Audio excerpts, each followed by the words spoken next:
Hello and welcome back to SnowRunner, y'all, and in this video, we're actually going to be talking about the release date for the next upcoming season, which takes us to Ontario.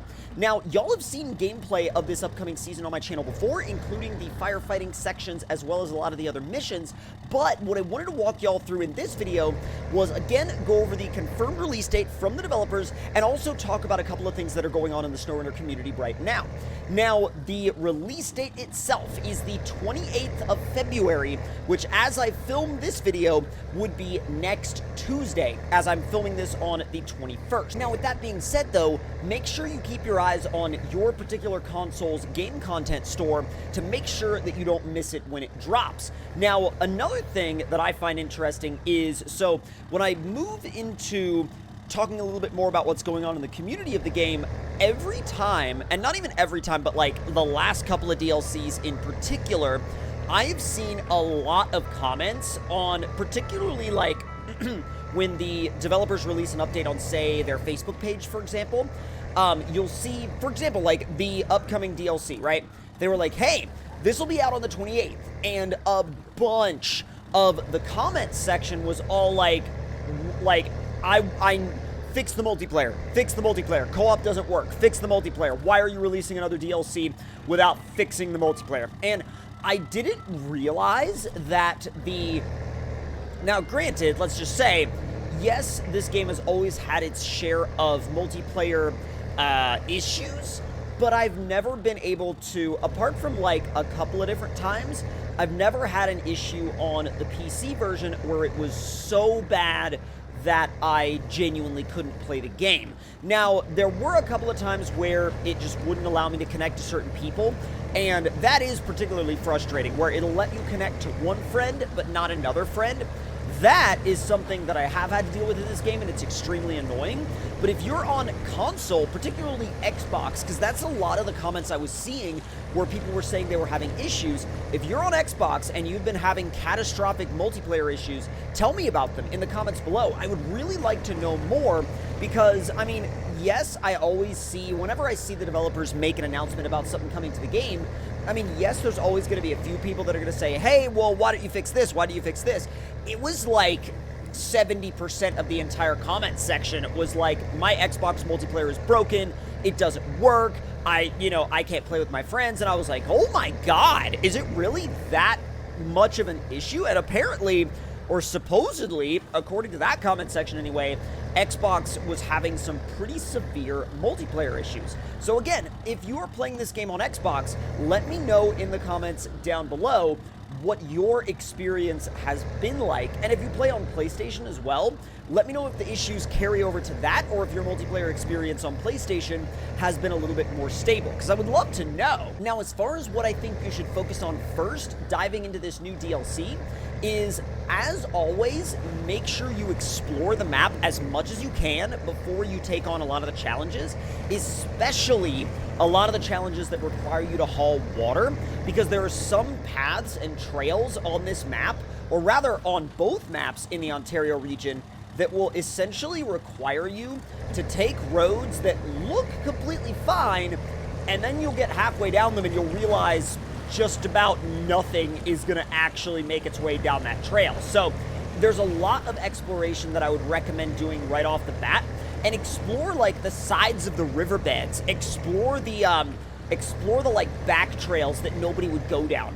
Explore stuff like that, because when I was playing through it on PTS for the first time, that's the public test server if you're not aware, I was able to find so many great areas that I could use for either shortcuts or, like quicker routes to areas that you wouldn't think would be there, or you wouldn't think would work.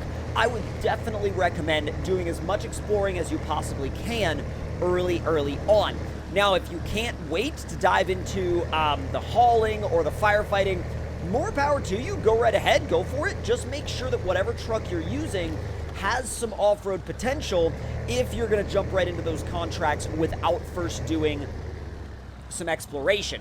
Because if you do it with a highway truck and you haven't explored anything first, you might find yourself in a situation that you are not going to be happy with. Let's just say that. Let's just say that the scenario that you're going to find yourself in is not going to be a very happy one.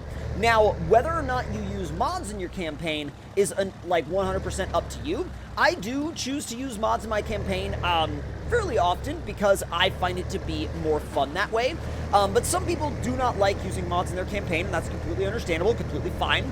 And if you are going to use mods, I definitely recommend grabbing some good trailer mods that can haul a lot of cargo. That'll tremendously cut down the amount of times you'll have to drive back and forth from the same place like over and over, for example, because there are some bridges on this map in particular that require a lot of materials, and if you don't grab a massive trailer, you're going to be doing a lot of back and forth driving.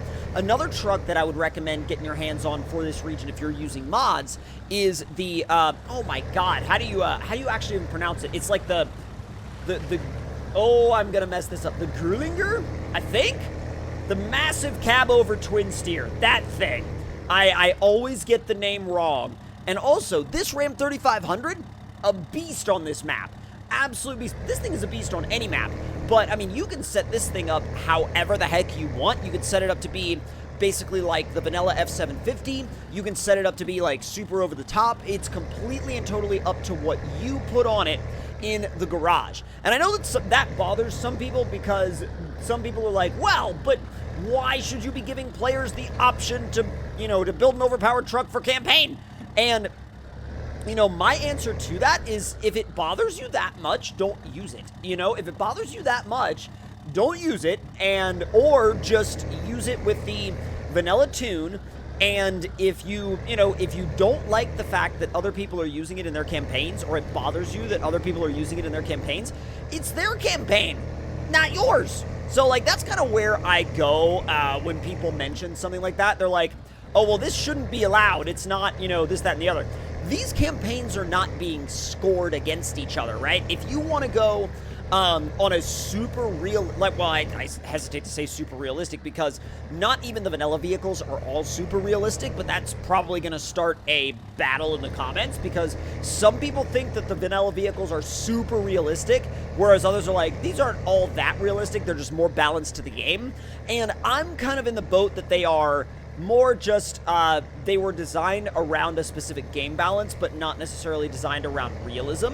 And because there are some things that the vanilla vehicles cannot do that mods can, that the real world version of the vehicle would be able to do. So it's kind of weird in that regard, and some people get very upset when you mention that, but I think it's worth mentioning.